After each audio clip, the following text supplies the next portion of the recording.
Crypto currency, बिल्कुल सही सुना आपने। आज हम इसी के बारे में बात करने वाले हैं। अब कुछ लोग होंगे जिसको इसके बारे में पता होगा, कुछ लोगों को आधी अधूरी नॉलेज होगी और कुछ लोगों को बिल्कुल भी नहीं पता होगा। तो मैं आप सबसे बोलना चाहूँगा कि 1.5 मिनट, अगर आप ये वीडियो छोड़कर जाने की कोशिश करना चाहते हो ना, तो 1.5 मिनट तक इस वीडियो में मेरे साथ रुकना। और 1.5 मिनट के बाद किसी भी सेकंड आपको ऐसा लगे कि ये वीडियो मेरे को छोड़कर जानी चाहिए, मेरे लिए काम की नहीं है, इन्फॉर्मेटिव नहीं है, तो बिल्कुल अगले ही सेकंड आप ये वीडियो छोड़कर जा सकते हो।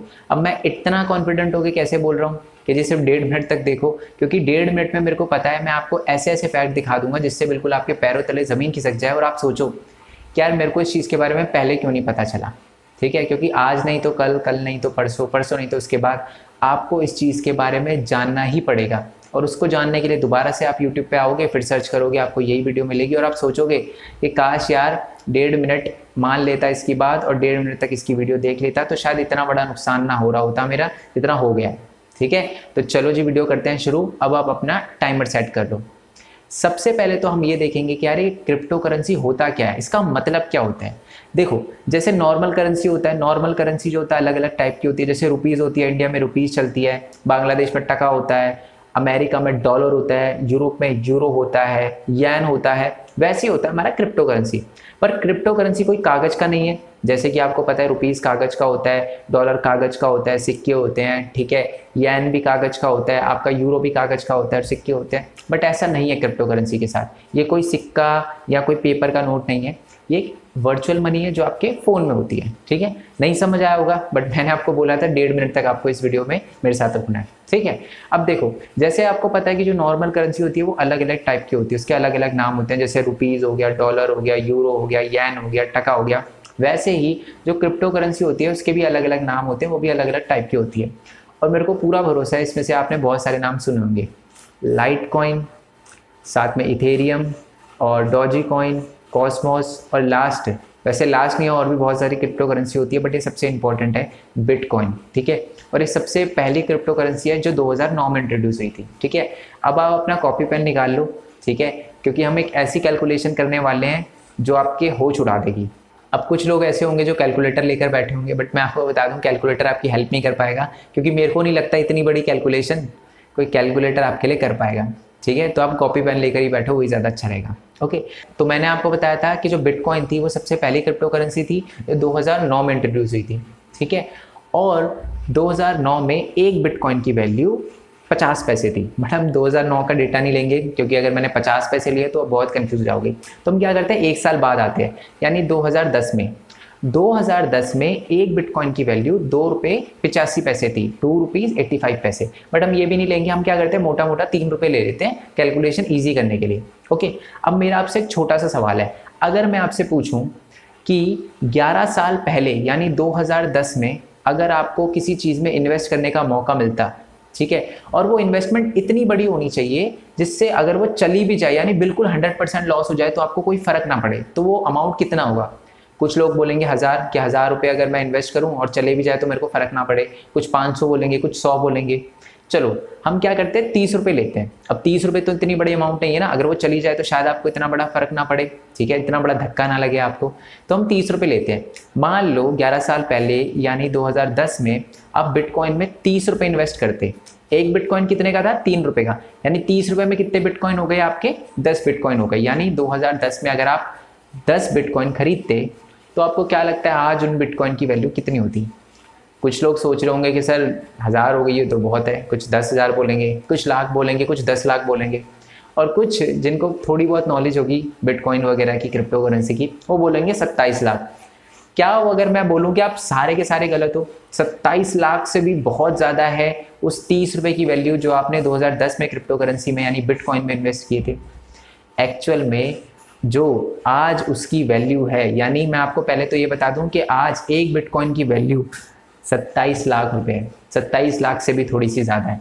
ठीक है, अब क्या समझ आया आपको कि आज एक बिटकॉइन की वैल्यू 27 लाख रुपए है, बट आपने कितना इन्वेस्ट किया था, आपने 30 रुपये इन्वेस्ट किए थे जिससे आपने 10 बिटकॉइन खरीदे थे। यानी आपने जो 30 रुपये इन्वेस्ट किए थे 2010 में, उसकी वैल्यू आज 2 करोड़ 70 लाख होती है। बिल्कुल सही सुना आपने, 2 करोड़ 70 लाख।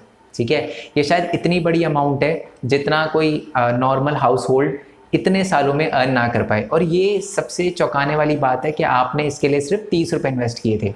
अब कुछ लोग बोल रहे होंगे कि यार बहुत अच्छी बात है कि इसका प्राइस 27 लाख हो गया, बट अभी क्यों बता रहे हो, पहले बताते ना।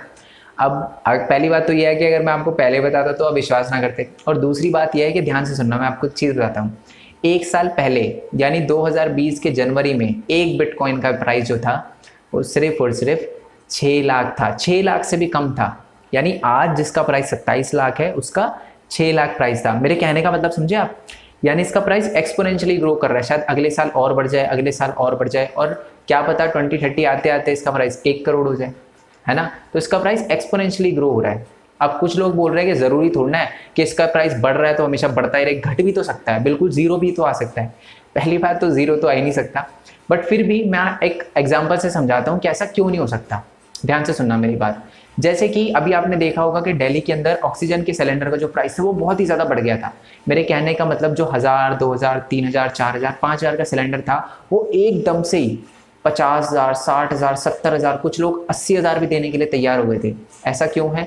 ऐसा इसलिए हुआ क्योंकि कोविड-19 की सिचुएशन है, बहुत ज़्यादा बुरी है, और बहुत सारे लोगों को ऑक्सीजन सिलेंडर की नीड थी, ठीक है, बट सप्लाई नहीं थी। सप्लाई का क्या मतलब है? पूर्ति नहीं थी। हमारे दिल्ली के अंदर कोई भी ऑक्सीजन का प्लांट नहीं था। दूसरी बात, दूसरे स्टेट से भी नहीं आ पा रहा था, ना सेंट्रल गवर्नमेंट अरेंज कर पा रही थी, ना ही स्टेट गवर्नमेंट अरेंज कर पा रही थी। इसी की वजह से जो ऑक्सीजन का प्राइस है वो बहुत ज़्यादा बढ़ गया, क्योंकि हमारे पास उतना ही ऑक्सीजन था।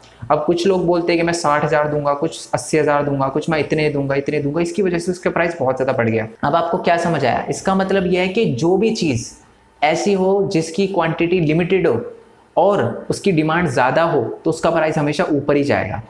क्या आज भी ऑक्सीजन का प्राइस उतना ही है? नहीं, आज दोबारा उसका प्राइस नॉर्मल होता जा रहा है, नीचे की तरफ उसका ग्राफ गिर चुका है प्राइस का। ऐसा क्यों है? क्योंकि आज हमारे पास दोबारा से ऑक्सीजन की सप्लाई आ चुकी है, दूसरी स्टेट से भी आ रहा है, सेंट्रल गवर्नमेंट भी अरेंजमेंट करवा रही है और स्टेट गवर्नमेंट भी अरेंज कर रही है, तो इसकी वजह से दोबारा उसका प्राइस नीचे गिर गया। बट ऐसा नहीं हो सकता बिटकॉइन के केस में। मैं बताता हूँ क्यों। देखो, सबसे पहली बात तो यह है कि पूरे वर्ल्ड में जो बिटकॉइन है उसकी क्वांटिटी लिमिटेड है, 2 करोड़ 10 लाख, यानी कि 21 मिलियन। इससे ज़्यादा बिटकॉइन है ही नहीं, ठीक है, इससे ज़्यादा बिटकॉइन है ही नहीं, और प्रोड्यूस भी नहीं हो सकते, बन भी नहीं सकते। तो इसका क्या मतलब समझ आया कि इसकी जो क्वांटिटी है वो लिमिटेड है और इसकी डिमांड बढ़ती जा रही है। डिमांड से मेरे कहने का मतलब अब बहुत सारी बड़ी बड़ी कंपनी जैसे माइक्रोसॉफ्ट हो गया, टेस्ला हो गया, और भी बहुत सारी बड़ी बड़ी कंपनी वो बिटकॉइन में पेमेंट एक्सेप्ट कर रही है। वो बोल रही है कि हाँ, हम बिटकॉइन में पेमेंट लेने के लिए रेडी हैं। तो ऑब्वियस सी बात है, धीरे धीरे डिमांड बढ़ रही है। अब माइक्रोसॉफ्ट एक्सेप्ट कर रही है तो बहुत सारी अलग अलग बहुत बड़ी बड़ी कंपनियां, बाकी भी कंपनियां एक्सेप्ट करेगी, और एक टाइम पर सब कंपनियां एक्सेप्ट करेगी, तो डिमांड बढ़ेगी, और डिमांड जब बढ़ेगी इसकी तो फिर ऑब्वियस सी बात है इसका प्राइस भी बढ़ेगा, है ना। तो चलो, अब बहुत सारे लोगों का ये भी डाउट होगा कि 27 लाख रुपए कहाँ से लेकर आए हम, बिटकॉइन में कैसे इन्वेस्ट करें 27 लाख। पहली बात तो है, मैंने ये नहीं बोला कि आपको एक बिटकॉइन ही परचेज करना है। मैं अगर आपको बताऊं ना तो आप 0.0000001 बिटकॉइन भी, यानी अगर मैं आपको सच बताऊं तो आप 100 रुपए की बिटकॉइन भी परचेज कर सकते हो, ठीक है, और बिल्कुल अपनी इन्वेस्टमेंट 100 से भी स्टार्ट कर सकते हो। अब कुछ लोग ये भी पूछ सकते हैं कि क्या मैंने बिटकॉइन में इन्वेस्ट किया? यस, मैंने भी बिटकॉइन में इन्वेस्ट किया, और वो भी सिर्फ और सिर्फ 2 दिन पहले। मैंने 2 दिन पहले 3,800 रुपीज़ बिटकॉइन में इन्वेस्ट किए थे। अब कुछ लोग सोच रहे होंगे यार इतनी कम अमाउंट, तो मैंने याद है ना आपको क्या बोला था? मैंने आपको ये बोला था वो अमाउंट इतनी होनी चाहिए जिससे आपको फ़र्क ना पड़े। वैसे तो 3,800 बड़ी है, इतनी भी छोटी अमाउंट नहीं है, बट क्योंकि मेरे को लगता है कि यार इसका फ्यूचर है, आगे अच्छा ही होगा, ठीक है, एक्सपोनेंशियल ग्राफ होगा इसका, क्योंकि मैं इसके बारे में बहुत टाइम से देख रहा था। मेरे कहने का मतलब मैंने इन्वेस्ट अभी किया 2 दिन पहले, बट मैं बहुत टाइम पहले से इसके बारे में रिसर्च वगैरह कर रहा था, ठीक है। और मैं आपको बता दूं वो 3,800 अब 4,200 हो चुके हैं, ठीक है। बट अगर मैं ज़्यादा समझदार बनूंगा और अभी निकाल लूंगा तो असल में सिर्फ और सिर्फ मेरे को 400-500 का फ़ायदा होगा। बट अगर मैं लॉन्ग टर्म में देखूं तो मेरा बहुत बड़ा नुकसान होगा। मैं समझाता हूं कैसे। मान लो मैंने 2010 में बिटकॉइन खरीदा था, मान लो मैं काश खरीदता, बट 2010 में मान लो मैंने कोई बिटकॉइन खरीदा और मैं उसे 2011 में बेच देता, तो क्या मेरा इतना बड़ा फायदा होता? नहीं, ठीक है। तो याद रखना, ट्रेडिंग अलग होती है, इन्वेस्टमेंट अलग होती है। मैं आपको ट्रेडिंग करने के लिए नहीं बोल रहा, खरीदने बेचने के लिए नहीं बोल रहा, मैं आपको इन्वेस्टमेंट करने के लिए बोल रहा हूँ कि आप इन्वेस्टमेंट करो। इतनी बड़ी अमाउंट नहीं होनी चाहिए, छोटी अमाउंट होनी चाहिए कि आप अगर उसे इन्वेस्ट करो और लॉस हो जाए तो भी कोई फर्क ना पड़े आपको, और भूल जाओ, एक बार इन्वेस्ट करके भूल जाओ, और फिर आप देखना कि जैसे जैसे टाइम बीतता जाएगा उसकी वैल्यू कितनी होती जाएगी, ठीक है। अब और भी बहुत सारे लोगों के दिमाग में क्वेश्चन होंगे कि हम बिटकॉइन में कैसे इन्वेस्ट कर सकते हैं, क्या तरीका है। दूसरा क्वेश्चन ये होगा कि बिटकॉइन के अलावा भी तो बहुत सारी क्रिप्टो करेंसी है, उसका क्या उसका भी प्राइस उतना का उतना ही है, ठीक है। और तीसरा सबसे ज़्यादा इंपॉर्टेंट क्वेश्चन तो ये होगा लोगों का कि जो ये क्रिप्टो करेंसी है, उसको रेगुलेट कौन करता है, मतलब क्या रेगुलेशन वाली कोई अथॉरिटी है भी या कि अनरेगुलेटेड है। जैसे कि आपको पता है शेयर मार्केट को हमारा सेबी रेगुलेट करता है, तो क्या क्रिप्टो करेंसी को भी कोई रेगुलेट करता है। तो ये सारे के सारे क्वेश्चन है बहुत सारे लोगों के। सबसे इंपॉर्टेंट तो पहला वाला ही क्वेश्चन है कि हम इन्वेस्ट कैसे कर सकते हैं। तो मैं बता दूं, इसके लिए मैं बिल्कुल अलग से पार्ट बनाऊंगा, सेकंड पार्ट बनाऊंगा। अगर आप इसके बारे में जानना चाहते हो तो आप मेरे को कमेंट में बताना, मैं इसका सेकंड पार्ट बनाऊंगा। और अगर आपके इससे रिलेटेड कोई क्वेश्चन हो तो आप वो भी मेरे को नीचे कमेंट बॉक्स में बता देना। मैं वीडियो के एंड में सेकंड पार्ट जब भी बनाऊंगा तो आपके क्वेश्चन वगैरह को लेकर ही बताऊंगा, ठीक है। अगर आप ये वीडियो अभी तक देख रहे हो ना, तो मैं आपको एक और चीज़ बता दूं कि आप बिटकॉइन को जनरेट भी कर सकते हो बाय माइनिंग, ठीक है। मैंने बनाना नहीं बोला, मैंने ये नहीं बोला कि आप बिटकॉइन बना सकते हो, मैंने ये बोला कि आप बिटकॉइन जनरेट कर सकते हो बाय माइनिंग। अब माइनिंग का क्या मतलब है और फ्री में आप खुद बिटकॉइन कैसे बना सकते हो उसके बारे में भी आप पूछ सकते हो, कमेंट वगैरह कर देना, सेकेंड पार्ट में वो भी बता दूंगा, ठीक है। तो आई होप ये वीडियो आपको अच्छी लगी हो। तो वीडियो अच्छी लगी है तो लाइक करना, चैनल को सब्सक्राइब करना और नोटिफिकेशन बेल दबाना बिल्कुल मत भूलना। क्यों? क्योंकि मैं आपको बता दूं, इस चैनल पे मैं ऑनलाइन अर्निंग से रिलेटेड, मैंने ऑनलाइन अर्निंग कैसे करी, अलग अलग प्लेटफॉर्म के बारे में जिससे आप ऑनलाइन अर्न कर सकते हो, क्रिप्टो करेंसी, यूट्यूब और शेयर मार्केट, इन सारी की सारी चीज़ों के बारे में बताता रहता हूँ, ठीक है। तो मान लो, जैसे कि मान लो आज 2 जून है, 2 जून 2021, ठीक है। और आप अभी जो है उस क्रिप्टो करेंसी की वैल्यू यानी बिटकॉइन की वैल्यू 27 लाख है। क्या पता अगर 3, 4, 5 महीने बाद ये वीडियो आप देखो तो उसका प्राइस 30 लाख, 40 लाख, 50 लाख हो जाए।